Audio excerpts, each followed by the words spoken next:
So for part two, in What Should I Do, section titled Who Am I as a Teacher, definitely did relate to my experience at Rosemead High School.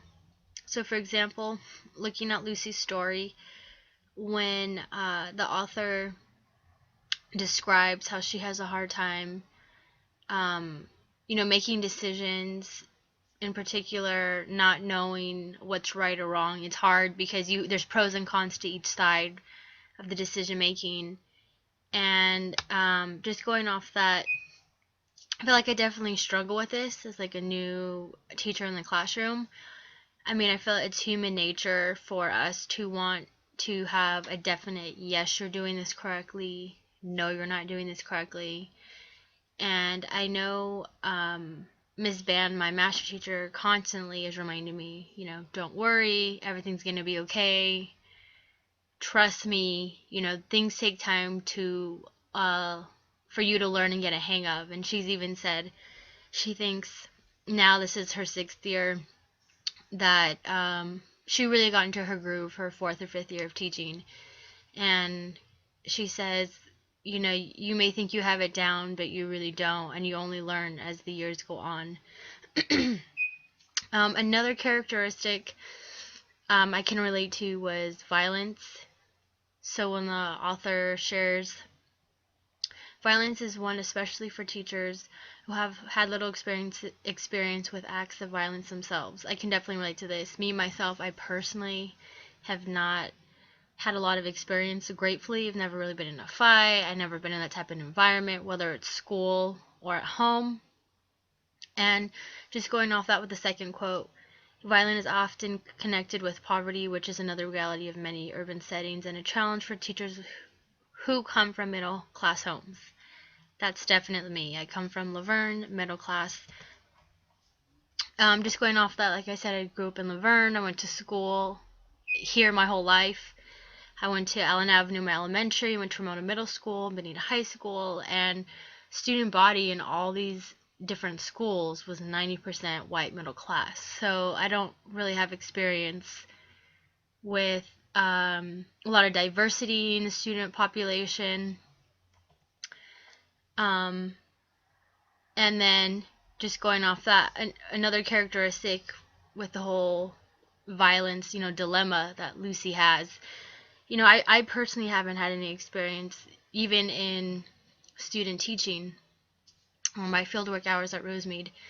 And I've even asked Miss Ban, have you had, what would you do yourself? And she says, gratefully she's never had a fight break out in her classroom, but she said she definitely has had, gang members.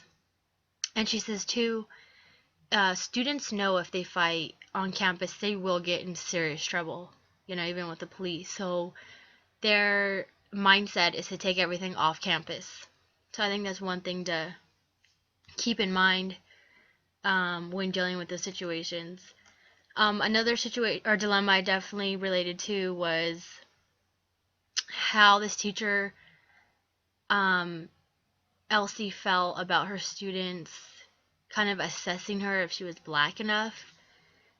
I definitely felt that since I do again student teach at Rosemead High School. These students are, primarily Hispanic, Asian, African American. Just their income level is very different from La Verne. I mean, most of the students get free breakfast and lunch. In my high school, nobody got free breakfast or lunch. And just being Mexican, I feel, again, that my students looking at me, they're thinking, yeah, right, she doesn't speak Spanish, she grew up in La Verne. How can we relate to her as being Mexican if, our definitions are totally different. And with that in mind, I feel one of the goals I want to show my students is that I feel you personally should make your own decision on who you respect and why based on their character and their morals and ethics rather than maybe their physical appearance, knowing what race they are or what ethnicity, religion, etc. I think the first step is to trying to take down those stereotypes down right away and looking past that and getting to know somebody. I think that's a huge part in today's society that isn't taught. It's taught to continue on what your parents have passed down to you, or, you know, your family, your friends, and so forth, rather than trying to make the effort and get to know somebody first. Another dilemma I share with Elsie is how much to share with students. I definitely had the same dilemma, if you will. Like the first time I went to Rosemead, immediately one of the boys is, you know, how old are you? Do you have a boyfriend? And I was so caught off guard that it's like I kind of quickly answered and moved on. And Miss Ban never said that was wrong or right, but you know, I later thought like, wow, was that right to do? Should I have done that? You know, I felt, well, if I don't answer, they're gonna think I'm a snob. So it's definitely relatable, and I think the only thing you can really do in these situations is just think of all the pros and cons and try to make the decision that will protect your students and yourself at all times.